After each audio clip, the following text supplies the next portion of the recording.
Hi everybody, hello. This is Jamie from Horizons Light Coaching, and this is Charlie, who is excited to interrupt my Facebook Live. And my girls are saying hi, because they've been totally quiet for the last hour, and now they decide to bark. That's the way it works, right? So I'm here today. We're still in the month of February, the month of relationships, and we've talked about having relationships in a casual sense. At the beginning of the month, we talked about, those people that come and go, but we still have some sort of connection to everybody and to others. And then we talked about a little kitty.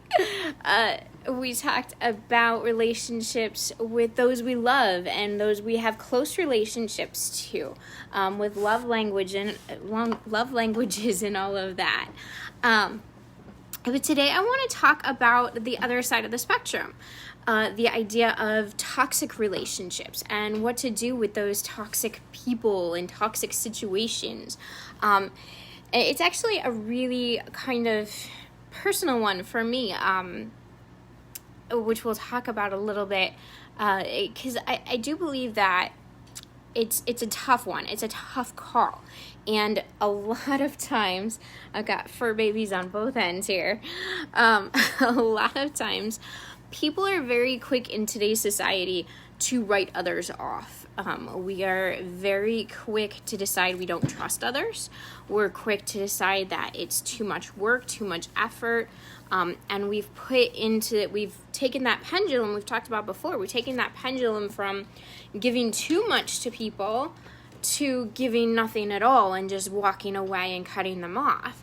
And as always, we need to find that balance. We need to find that center ground, and really understand where people are coming from. And if it is a true toxic situation that we need to walk away from and get away from, because there are 1000%, yes, those exist, and you need to take care of and love yourself enough to walk away from those situations.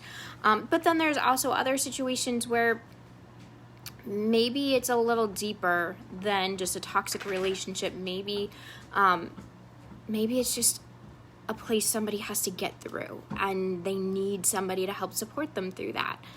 So we're going to talk about that today. So to start, I want to talk about the casual toxic issues. So these are the negative Nancies in your life. You might have them in your classroom. You might have them as a coworker or colleague. Your boss might be a negative Nancy. These are the people that are just constantly negative, always complaining. They might be rude to you. They just make you feel yucky. You don't want to be around them, but you might have to be. And these are situations that are going to happen all the time, no matter what. They're going to happen in life. There's going to be people like that. And unfortunately, we always have to face that reality. There's nothing you can do to change another person other than being true to yourself and setting that positive example. The best you can do is to continue being you. Meet positive to negative. Sort of like batteries, right? If you put a positive next to a negative charge, it repels. So they'll kind of like stop trying to be so negative to you. Or it will actually convert that negativity. And sometimes if you're lucky, you can spin things in a different way. So if you have a coworker and a colleague that's just constantly complaining about your job, they might be right, but is that helping the situation, or is it making it worse? Are you that person? We're all that person now and again. We all are. It happens. It's life, right? We get annoyed with the situations around us, and we complain, and we get negative. So where can you notice and acknowledge that it's probably not helping the situation? It's only making me feel worse about the situation. So I need to flip my language and look for what positive I can. I need to step away from the negative talk. As a teacher, we used to always be told, stay away from the lunchroom, because that's where everybody comes to complain and just kind of vent. And venting is very different than being a negative Nancy. Venting is sometimes necessary. You have to have that safe person that you can vent to in your life. But once you vent, you let it go.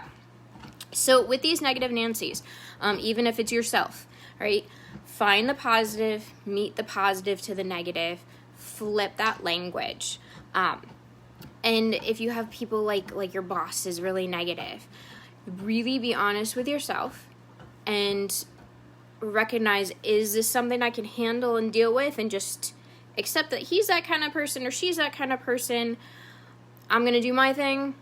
I'm going to accept that they're never going to be happy, but I love my job and I love everything else here, so I'm okay? Or is it something where they are completely out of line and you need to walk away from the situation and protect yourself? So those are good questions to ask. The other thing with people that kind of rub you the wrong way is a process called cutting the cords. This is something I've learned through my processes of coaching. And that's that every person we interact with, we have a cord of energy that connects us to them.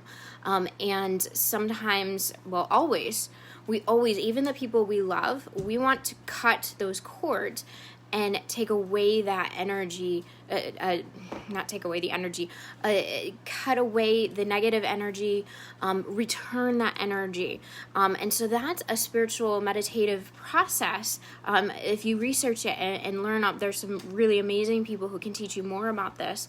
But it really is a very essential process to living your full life and being fully you and happy and peaceful in who you are. And sometimes you just got to cut the cord, and it's a physical visualization. So close your eyes, take the deep breaths, envision that cord that's connecting you and those other people. Envision that scissors, that knife that you're going to cut it with. Ask for help if you need it from your guardian angel or whatever you believe in. And you say the prayer, I cut the cord with love and I return the energy to this person, blessed and transformed. And that's something I've learned and has been really helpful, especially in dealing with even just situations that you come up with. I was just on Facebook on a news article that I thought was really great, and then I stupidly looked at the comments, and that's always just a bad idea. And so I had to close my eyes and I'm cutting the cord. I'm letting it go. I'm detaching myself from the negative energy from these people. And that then I'm able to go back on my way. And that's a process that a lot of people will do routinely. That's something that they do every night, even with the people they love, because your relationship can only grow more if you let each other have their own energy spaces. So that's with just regular negative Nancies. But then when you're considering the people in your life, you're looking at people that are important to you, people that you love, and people that, relationships change. And so it's difficult because people are very quick to give up on others, especially to assume things about them, to not want to work through and put the energy in fixing a relationship. And sometimes relationships aren't fixable. Sometimes you do have to walk away, and that's okay too. Just making sure that you leave on the right note is an important element for both sides. And I speak from experience. I've been on the opposite end. I've been labeled a toxic person, which I'm not. But certain people in my life have believed negative stories that others told about me that weren't true. And so that came back on me, and they cut me off. And that caused a lot of pain, even to this day, a lot of raw wounds.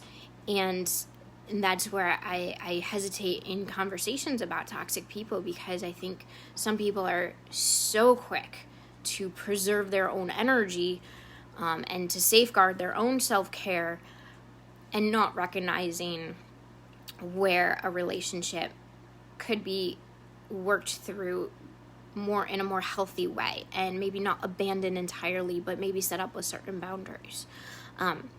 But again, you have to really be truthful of, is this truly toxic? So if you are looking for this, so to recognize a toxic relationship, this is a situation where you're with somebody who constantly puts you down, somebody who's physically or verbally or mentally abusive.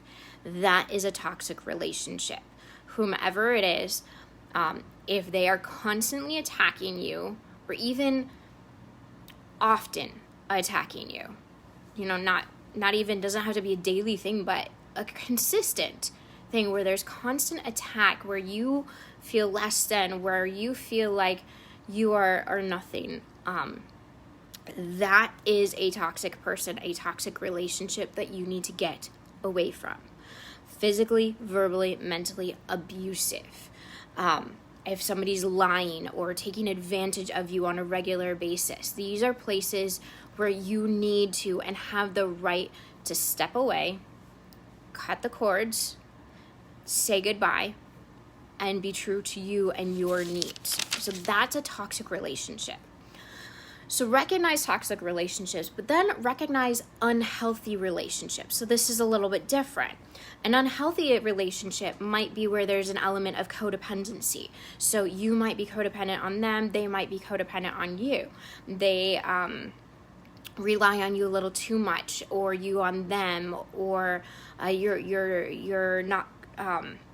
Or maybe they are somebody who's frequently negative and every interaction with them leaves you drained. This can happen with family members a lot, right? You might have a mother-in-law or a sibling that's just very negative, and you can't walk away from them. Well, you can, and sometimes you need to. Even family blood is not always a necessary tie. But if there's still somebody that's important to you, then that might still be just an unhealthy relationship. And that doesn't mean that you have to walk away and abandon them, or that it's right for them to walk away and abandon you. It means that in recognizing an unhealthy relationship, you want to set boundaries, limit the contact, have conversations in person, not through text, not through email, not even on phone. Trust me, I've tried all those. They rarely end up in a good place. You want to sit down with that other person and have the heart to heart. If they're worth it, if you're worth it, then that's what you got to do, and what each of you deserves to have happen. And you might, at the end of that conversation, decide that you need some time separate. And that's okay, but you've reached that with complete understanding of where each other is at. Have a third party there if you can, to be your mediator.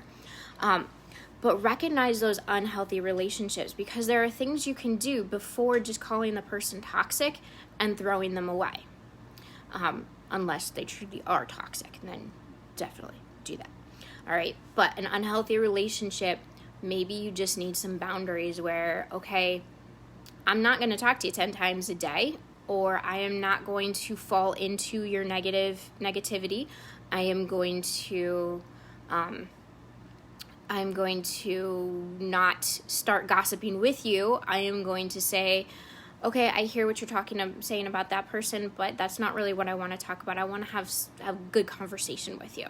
So change that interaction and work on it, because an unhealthy relationship can be healed, right? If that person is worth it, then you take that step, but give yourself the space that you need to deal with that. So, and again, cut those cords. Cut the cords, return their energy to them, blessed and transformed. Have your space, have their space, and you still have a connection, you still have a relationship, but it just may not be as close as it once was, and that's okay. But you're also not giving up on each other either. You're just setting healthy boundaries, whatever that might look like for those situations. So we looked at we recognize a toxic relationship, get away from.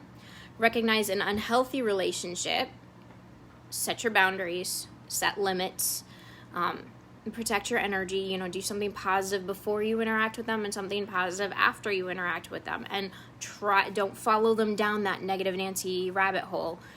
Keep the conversation in the places where you are happy and comfortable having them. You always have the right to say, I'm not comfortable with how this conversation is going. I'd really like to change the topic. That's okay. You can do that, right? And if they're a good person that does care about you, then they will respect that. And if they're not, then maybe they're somebody that you've grown apart from, and that's okay too. But then we want to recognize a relationship. So we have unhealthy relationships, but then we have relationships. Guess what? In a relationship, you're gonna have fights. That's okay. It doesn't mean anything bad. It just means you need to learn how to communicate better and how to work it out, how to listen, how to accept the person for who they are. You can have an argument with your best friend and still be your best friend afterwards. You just say, dude, I don't agree with you on that, but you do you, I do me. I still love you. You can have a fight. You cannot talk to each other for a couple of days and then come back and be like, you know what, I miss you. I know we don't really agree on this situation or whatnot, but I don't want to lose you. Recognize a relationship for what it is worth in your life, because it's not easy to get good relationships. And if that person is worth preserving, fight for that relationship. And understand that to be a best friend or to be a significant other or to be a sibling or a daughter, or you don't have to agree on everything for it to be right. But to be a good relationship, you don't have to agree on everything. You're allowed to have your own beliefs and opinions, and that's okay. So recognize that in a relationship, that you can have a fight and still be okay. And recognize too, in a relationship, if there's somebody that you care about, maybe and something's not working, or they're just not in a right position or place that you feel comfortable with or happy with, recognize that those people, that person might be going through a difficult situation, and maybe you know about it, maybe you don't. Maybe you have the ability to help them through, and maybe you don't. But if it's a relationship that's worth having, then support them. Don't just say, wow, you're sick and you're just draining me of my energy and I can't deal with this, I have my own stuff, and let them go, right? You say, I love you and I'm here for you and I support you. I can't be everything to you right now and I can't be the person to give you that help, but I am still here. I just need you to take this situation there. And both sides of you need to come to that understanding. But if that person is worth it to you, then understand that people aren't always going to be happy and cheerful and perfect. And sometimes they're going to have crap going on in their lives. And if you're a good friend and if you care about that person, you're going to understand that I just need to be there for the person. And maybe I can't be there for everything because I have my own stuff. And that's okay. But that doesn't mean you have to cut them out of your life.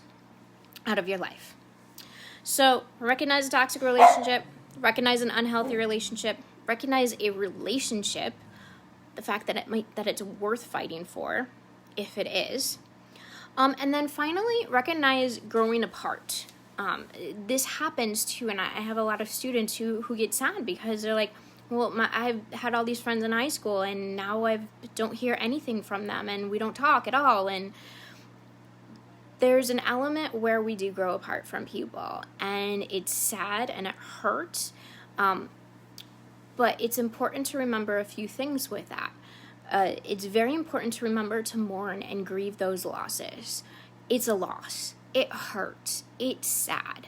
And you need to take the time to grieve and mourn that loss.